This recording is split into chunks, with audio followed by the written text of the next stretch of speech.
In today's class, we want to actually treat JAMB chemistry syllabus number 1, the very first topic in JAMB, right?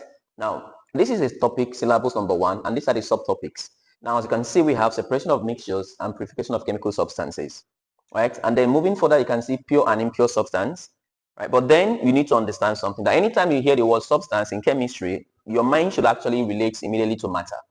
Substance, right, in chemistry can be referred to as matter. And of course, matter is anything that has mass and can occupy space. This is not the very first time you're hearing of matter. You've heard of matter in your secondary school as well as in your primary school. So anything that has mass and can occupy space is matter. Example is your stone, your water, and your gas.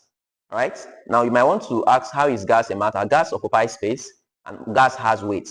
For example, if your gas cylinder that you use at home for cooking, if you run out of gas, if you carry the cylinder, it will actually feel light.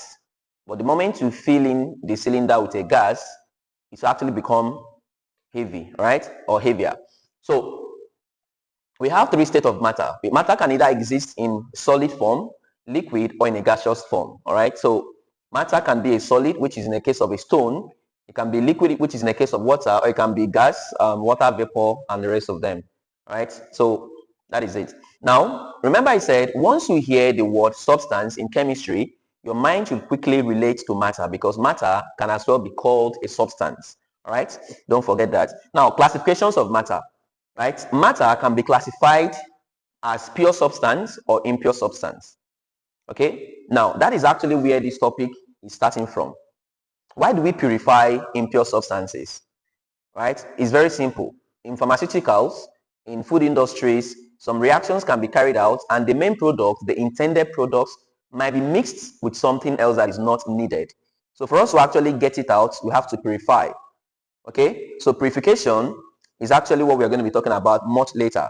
But before we talk about purification, let's understand what are pure substances and what are impure substances. So I said, pure substances are material that contains only one kind of particles, and they have a uniform composition throughout. Impure substances contain 2 or more different substances that are physically combined, not chemically combined, right? So we're going to be looking at into details what's pure substance, example of pure substances, or the classifications of pure substances, as well as impure substances. Okay? Now, pure substance are divided into elements and compound, whereas impure substance is actually mixture. Now we all know elements. Example of elements, we have elements, actually the first 20 elements, for example. Element can either be a metal, a non-metal, or a semi-metal. Right? We have the likes of hydrogen, lithium, beryllium, boron, carbon, nitrogen, etc. Now compounds are H2O, NaCl. Now let me try and explain, or let me try and define compound to us. Like I said, pure substance are material that contains only one kind of particles. Example of elements, we have this. An example of compound, we have this. Now, if you noticed, in compounds are basically substances that comprise of 2 or more elements combined in a fixed ratio or in a fixed proportion. Now, in the case of water, we have 2:1. In the case of NaCl, we have 1:1. The composition of this is actually constant. NaCl, which is our table salt that we use here in Nigeria, if you actually go to any part of the world, salt is salt, all right? And the composition of salt is 1:1, right? That of water is 2:1, okay? Now, mixture can either be homogeneous or heterogeneous. Now, what are homogeneous mixture? When they say homo simply means they do not have 2 separate phases. I'll give you an example so that you understand. If you mix kerosene and water, right, that is a mixture. But at the end of the day, you realize that they will not mix together. They are not mixable, right? So the kerosene will actually be at the top, whereas water will be at the bottom. So we have 2 layers. So we have heterogeneous. We have the water layer and we have the kerosene layer. right? Now in this case, now we call it hetero because the two components that made up the mixtures, they did not mix together, so therefore leading to two phases. But in a case where you have salt and water, if you add salt inside water, you realize that the salt mixes thoroughly with the water, such that if you look very well, you will not see the salt particle. The salt has dissolved inside the water, so they now have one phase, right? So those are examples of homogeneous. So example, we have salt solution. Here we have sand and water, which I can say mud water. Mud water, because if you look at mud water has a lot of particles inside of it, stones, paper, wood, so they do not form the same phase. They all actually separate. So the word homogeneous simply means, yes, two things or three things are coming together, but three of us, we are mixed up together such that there won't be any demarcation between each of us.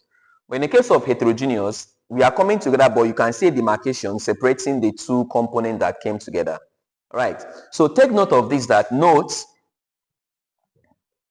pure substances cannot be separated via physical means or physical methods. You cannot separate hydrogen from water. So we cannot separate the hydrogen and oxygen that makes up water via physical means. If you must do that, it has to be a chemical means. So in pure substances, you cannot separate pure substances using physical means or physical methods. Impure substances, yes, you can separate impure substances using physical means or physical methods, right? So take note of that. Now, I've explained to us what is impure and pure substances. Now let's talk about boiling and melting points quickly. Now, a layman understanding. Let's explain boiling before we add the point. So what is boiling? Boiling is a process where a liquid is converted to a vapor. That is, something is moving from liquid to gas. Gas is a vapor. So boiling is actually the process of changing a liquid substance to a gaseous substance in the form of a vapor. Now, what is now the boiling point? Boiling point is also known as boiling temperature.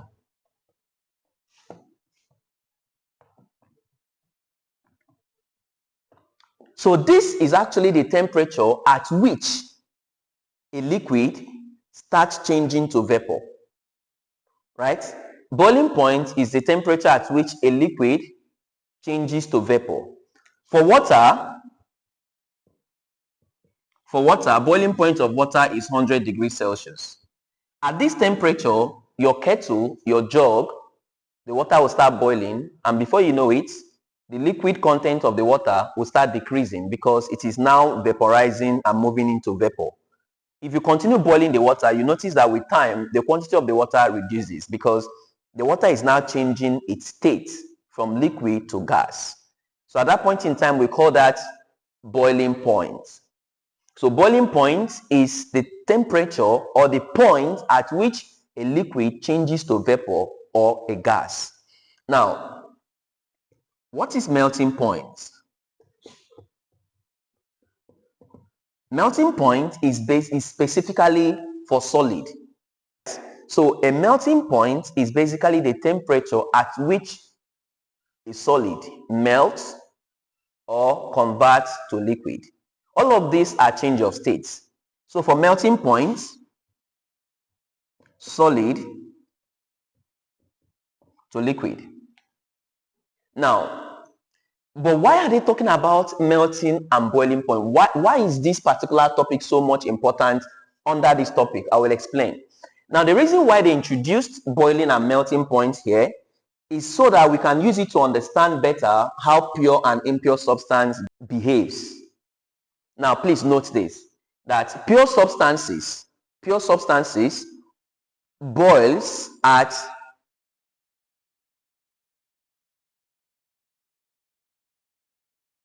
we have melting point. Pure substances melts at a sharp temperature, whereas impure substances melt at a range. Now, this may not necessarily make sense to us, but take note of this. Let me explain. When they say sharp melting point, let's say I bring a solid that is pure. It does not have any impurity, right? Now, imagine that solid gets to 50 degrees and the temperature stops at 50 until all the solid has melted. In this case now, you cannot say this is a pure substance because it does not have a particular temperature at which the substance melted, right? Whereas in this case, this melted at a particular temperature. So in other words, how can we distinguish pure and impure substance using boiling and melting point? We now want to look at chemical and physical changes, right? Now remember I said that pure substances cannot be separated via physical means. In other words, in pure substances is all right.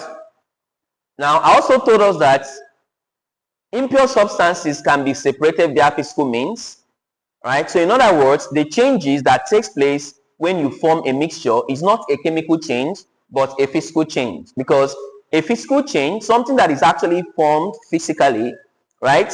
The only method of separating it is physical method. You cannot form something physically and want to, separate it chemically. No. Chemically formed are chemically separated. Physically formed are physically separated. All right. So we have two major characteristics of these changes. For chemical change, we said new substances are formed in chemical changes.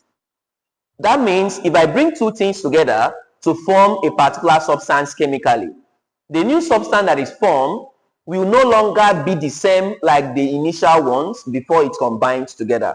Let's say, for example, I bring A plus B to form C.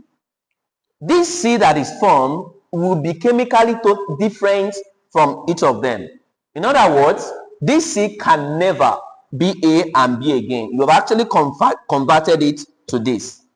So in chemical change, new substances are formed and they are irreversible, right?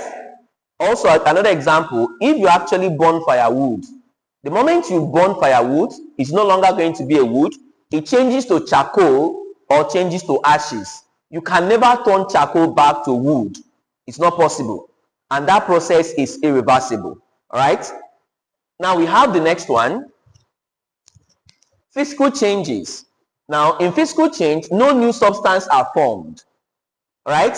So if you bring salt, if you bring sand and you bring water, and you pour sand inside water, you realize that nothing is going to happen.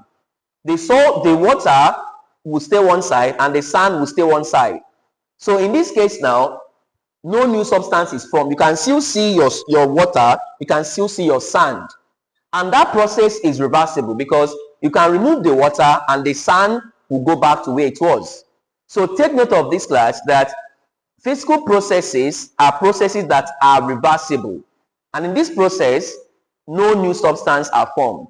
And that is why we said in impure substances, the means in which you can separate impure substances is through physical means, whereas in pure substances, the means in which you can separate pure substances is not by physical means, but instead by chemical means. So having said this, I'd like us to know that chemical changes is actually specifically related to pure substances, whereas physical changes are clearly related to impure substances. All right.